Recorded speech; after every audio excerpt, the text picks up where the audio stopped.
বিসমিল্লাহির রহমানির রহিম। আসসালামু আলাইকুম ওয়া রাহমাতুল্লাহ।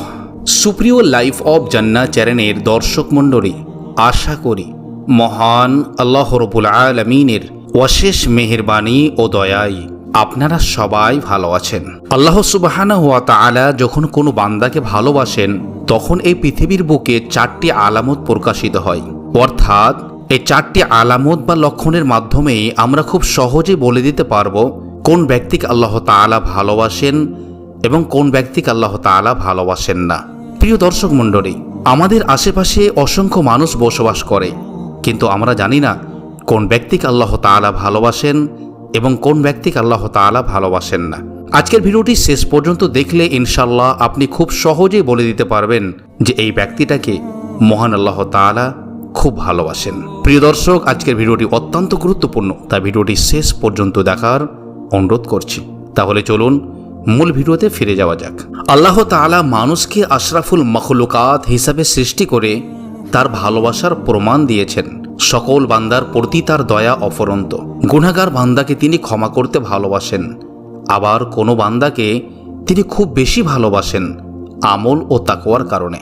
4টি আলামতের মাধ্যমেই সেই সমস্ত ব্যক্তিদের চেনা যায়। নম্বর 1, মানুষ তাকে ভালোবাসবে। হযরতে আবু হুরায়রা রাদিয়াল্লাহু তাআলা আনহু হতে বর্ণিত, তিনি বলেন, রাসূলুল্লাহ সাল্লাল্লাহু আলাইহি ওয়াসাল্লাম বলেছেন, যখন আল্লাহ তাআলা কোনো বান্দাকে ভালোবাসেন তখন হযরতে জিবরাইল আলাইহিস সালাতু সালামকে ডেকে আল্লাহ তাআলা বলেন, আমি অমুক ব্যক্তিকে ভালোবাসি। সুবহানাল্লাহ। হে জিবরাইল, তুমিও তাকে ভালোবাসো।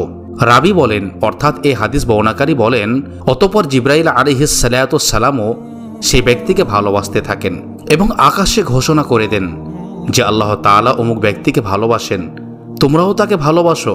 তখন আকাশের অধিবাসীরাও অর্থাৎ আকাশের সকল ফারিস্তা মণ্ডলী সে ব্যক্তিকে ভালোবাসতে শুরু করেন। সুবহানাল্লাহ। অতঃপর সেই বান্দার জন্য জমিনেও এক শ্রেণীর মানুষের হৃদয়ে ভালোবাসা স্থাপন করে দেন। আল্লাহু আকবার। অর্থাৎ এক শ্রেণীর মুমিন মানুষ সে ব্যক্তিকে অবশ্যই ভালোবাসবে। অনুরূপভাবে যখন আল্লাহ তাআলা কোনো বান্দাকে ঘৃণা করেন তখন জিবরাইল আলাইহিস সালাতু সালামকে ডেকে বলেন যে আমি অমুক ব্যক্তিকে ঘৃণা করি, তুমিও তাকে ঘৃণা করো। রাবি বলেন, অতঃপর জিবরাইল আলাইহিস সালাতু সালাম তাকে ঘৃণা করেন এবং আকাশে ঘোষণা করে দেন যে আল্লাহ তাআলা অমুক ব্যক্তিকে ঘৃণা করেন, তোমরাও তাকে ঘৃণা করো, এবং আকাশবাসীরাও তার প্রতি ঘৃণা পোষণ করেন। অতঃপর তার জন্য জমিনেও ঘৃণা স্থাপন করা হয়।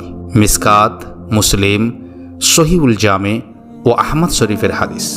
প্রিয় দর্শক, এখন আপনার মনে প্রশ্নও আসতে পারে, অনেক বেঈমানকেও তো মানুষ ভালোবাসে, তাদের বহু সংখ্যক ফ্যান ফলোয়ার আছে, তাহলে তাদেরকেও কি আল্লাহ তাআলা ভালোবাসেন? এর উত্তর হলো না, তাদেরকে আল্লাহ তাআলা ভালোবাসেন না। এখানে জমিনওয়ালাদের ভালোবাসা বলতে মূলত ঈমানদার বা মুমিনদের ভালোবাসা বোঝানো হয়েছে। অর্থাৎ আল্লাহ তাআলা যে বান্দাকে ভালোবাসেন তাকে মুমিন বা নেককারদের পছন্দের ব্যক্তিতে পরিণত করেন। সুবহানাল্লাহ। এখান থেকে বোঝা যায় মুত্তাকি বা নেককার ব্যক্তিরা সবাই কাউকে ভালোবাসলে বুঝতে হবে আল্লাহ তাআলাও তাকে ভালোবাসেন। আর আল্লাহ তাআলার ভালোবাসা অর্জন করতে মানুষের কাছে জনপ্রিয়তা চেয়ে বেড়ানো দরকার নেই। সঠিক পথে চললে আল্লাহ তাআলা তার প্রতি মানুষের ভালোবাসা সৃষ্টি করে দেবেন। আশা করি আপনারা বুঝতে পেরেছেন। নম্বর 2, বিপদ আপদ লেগে থাকবে, তবুও তিনি আল্লাহর ওপর সন্তুষ্ট। বিপদে মুসিবতে সন্তুষ্ট চিত্তে থাকেন এমন বান্দাকে আল্লাহ তাআলা ভালোবাসেন। হযরত ইব্রাহিম আলাইহিস সালাতু সালাম এর অনেক পরীক্ষা নিয়েছেন মহান আল্লাহ তাআলা।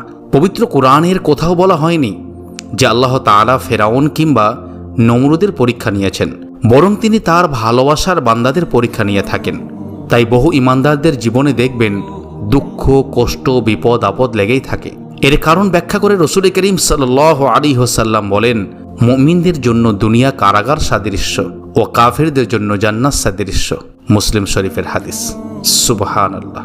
আল্লাহ রাসূল সাল্লাল্লাহু আলাইহি ওয়াসাল্লাম আরও বলেন, আল্লাহ তাআলা যখন তার কোনো বান্দার মঙ্গল সাধনের ইচ্ছা করেন তখন দুনিয়ায় তাকে তাড়াতাড়ি বিপদ আপদের সম্মুখীন করেন, আর যখন তিনি কোনো বান্দার অকল্যাণের ইচ্ছা করেন তখন তার গুনাহের শাস্তি প্রদান থেকে বিরত থাকেন।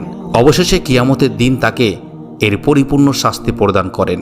আর আল্লাহ তাআলা যখন কোনো সম্প্রদায়কে ভালোবাসেন তখন তাদেরকে পরীক্ষায় ফেলেন। যে তাদের সন্তুষ্ট থাকে তার জন্য আল্লাহর সন্তুষ্ট থাকে, আর যে তাতে অসন্তুষ্ট হয় তার জন্য আল্লাহর অসন্তুষ্টি থাকে। তিরমিজি, সহিহা ও মিসকাত শরীফের হাদিস। তখন সেই বান্দারাও এই পরীক্ষা ও মুসিবতকে কল্যাণকর মনে করেন। হযরত আবু সাঈদ খুদরি রাদিয়াল্লাহু তাআলা আনহু থেকে বর্ণিত, তিনি বলেন, আমি নবী করিম সাল্লাল্লাহু আলাইহি ওয়াসাল্লামের কাছে ছিলাম। তখন তিনি ভীষণ জ্বরে আক্রান্ত ছিলেন। আমি তার উপর আমার হাত রাখলে তার গায়ের চাদরের উপর থেকেই তার শরীরের প্রচণ্ড তাপ অনুভব করলাম। আমি বললাম, হে আল্লাহ রসুল, কত তীব্র জ্বর আপনার? তিনি বললেন, আমাদের অর্থাৎ নবী ও রসুলদের অবস্থা এমনই হয়ে থাকে। আমাদের উপর দ্বিগুণ বিপদ আসে এবং দ্বিগুণ পুরস্কারও দেওয়া হবে। সুবহানাল্লাহ। আমি বললাম, হে আল্লাহ রসুল, কার উপর সর্বাধিক কঠিন বিপদ আসে? তিনি বললেন, নবীদের উপর। আমি বললাম, হে আল্লাহ রসুল, তারপর কার উপর? তিনি বললেন, তারপর নেককার বান্দাদের উপর। তাদেরকেও এতটা দারিদ্র পীড়িত হয় যে শেষ পর্যন্ত তার কাছে তার পরিধানের কম্বল ছাড়া আর কিছুই থাকে না। তাদের কেউ বিপদে এত শান্ত ও উৎফুল্ল থাকে যেমন তোমাদের কেউ ধনসম্পদ প্রাপ্তিতে আনন্দিত হয়ে থাকে। সুবহানাল্লাহ। ইবনে মাজার হাদিস। অন্য বর্ণায় এসেছে, কোনো ব্যক্তির জন্য বিনা শ্রমে আল্লাহর পক্ষ থেকে মর্যাদার আসন নির্ধারণ হলে আল্লাহ তার শরীর, সম্পদ অথবা সন্তানকে বিপদগ্রস্ত করেন। অতঃপর সে তাতে ধৈর্য ধারণ করলে শেষ পর্যন্ত বরকতময় মহান আল্লাহ তাআলার কর্তৃক নির্ধারিত উক্ত মর্যাদার স্তরে উপনীত হয়। আবু দাউদ শরীফের হাদিস। সুবহানাল্লাহ, সুবহানাল্লাহ। নম্বর 3, দুনিয়ামুখিতা থাকবে না। আল্লাহ যাকে ভালোবাসেন তার মধ্যে পদ, পদবী, অর্থ সম্পদ, প্রভাব, প্রতিপত্তি এসব দুনিয়াবি কোনো কিছুতেই তার আকর্ষণ থাকবে না। আল্লাহ তাআলা কিছু বান্দাকে ভালোবেসে এসব থেকে দূরে সরিয়ে রাখেন। চাইলেও তাকে এসব কিছু দেওয়া হয় না। মূলত আল্লাহ তাআলা সেই বান্দাকে পরিকল্পিতভাবে দুনিয়াবি ফায়দা থেকে সরিয়ে রাখেন। সুবহানাল্লাহ। এ বিষয়ে অনেক হাদিস পাওয়া যায়। তার মধ্যে একটি হচ্ছে হযরত কাতাদা ইবনে নুমান রাদিয়াল্লাহু তাআলা আনহু থেকে বর্ণিত, রাসূলুল্লাহ সাল্লাল্লাহু আলাইহি ওয়াসাল্লাম বলেছেন, আল্লাহ যখন কোনো বান্দাকে ভালোবাসেন তাকে দুনিয়ার প্রাচুর্য থেকে বাঁচিয়ে রাখেন। যেমন তোমাদের কেউ তার রোগীকে পানি স্পর্শ করলে যার অসুবিধা হবে তাকে পানি থেকে বাঁচিয়ে রাখে, এমনইভাবে আল্লাহ তাআলা সেই বান্দাকে পৃথিবীর প্রাচুর্য থেকে বাঁচিয়ে রাখেন। সুবহানাল্লাহ। তিরমিজি শরীফের হাদিস। তবে এর অর্থ এই নয় যে আল্লাহ তাআলা কাউকে দুনিয়া দিলে তিনি আল্লাহর ঘৃণিত ব্যক্তি হয়ে যাবেন। প্রিয় বান্দাদের অনেককে আল্লাহ তাআলা দুনিয়ার প্রাচুর্য দিয়েছেন। এসব ব্যক্তিদের মধ্যে হযরত ওসমান গনি রাদিয়াল্লাহু তাআলা আনহু, হযরত সুলাইমান আলাইহিস সালাতু সালাম, হযরত দাউদ আলাইহিস সালাতু সালাম সহ অনেকেই রয়েছেন। তবে তাদের কারো মধ্যেই দুনিয়া প্রীতি ছিল না। এসব বান্দাদেরকে আল্লাহ তাআলা দুনিয়া দিয়েছেন, আবার ভালোবেসেছেন। সুবহানাল্লাহ। নম্বর 4, দ্বীনি জ্ঞানের অধিকারী এবং নেক আমল করার অবারিত সুযোগ করে দেন। আল্লাহ তাআলার ভালোবাসার বান্দার সবচেয়ে গুরুত্বপূর্ণ আলামত হলো তাকে আল্লাহ দ্বীনের বুঝ দান করবেন এবং সেই অনুযায়ী বেশি বেশি নেক আমল করার সুযোগ দান করবেন। রাসূল করিম সাল্লাল্লাহু আলাইহি ওয়াসাল্লাম বলেছেন, আল্লাহ তাআলা যার কল্যাণ চান তাকে দ্বীনের প্রজ্ঞা দান করেন। আল্লাহই দানকারী আর আমি বন্টনকারী। বুখারী, মুসলিম ও মিসকাত শরীফের হাদিস। অন্য হাদিসে এসেছে, আল্লাহ যখন কোনো বান্দার কল্যাণের ইচ্ছা করেন তাকে মৃত্যুর আগে পবিত্র করেন। লোকেরা জিজ্ঞাসা করল, পবিত্র করেন কিভাবে? রাসূল করিম সাল্লাল্লাহু আলাইহি ওয়াসাল্লাম বললেন, মৃত্যুর আগে তাকে নেক আমলের তৌফিক দেন। সুবহানাল্লাহ। অতঃপর তার উপর তার মৃত্যু ঘটান। সুবহানাল্লাহ।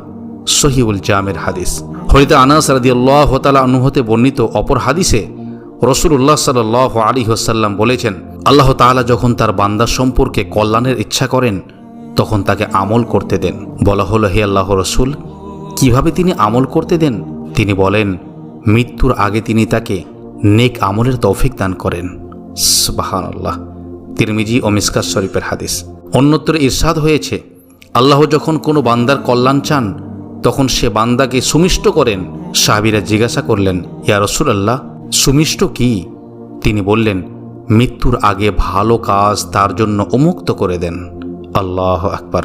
অতঃপর এর উপরেই তার মৃত্যু হয়। সুবহানাল্লাহ। আহমদ, সহিহ ইবনে হিব্বান ও সহিয়ার হাদিস। সুপ্রিয় দর্শক মণ্ডলী, আশা করি আপনারা এই 4টি আলামত থেকে খুব ভালোভাবে বুঝতে পেরেছেন কোন শ্রেণীর মানুষকে আল্লাহ তাআলা খুবই ভালোবাসেন। আল্লাহ সুবহানাহু ওয়া তাআলা আমাকে, আপনাকে, মুসলিম উম্মাহ সবাইকে তার ভালোবাসা পাওয়ার মতো আমল করার তৌফিক দান করুন। আমিন।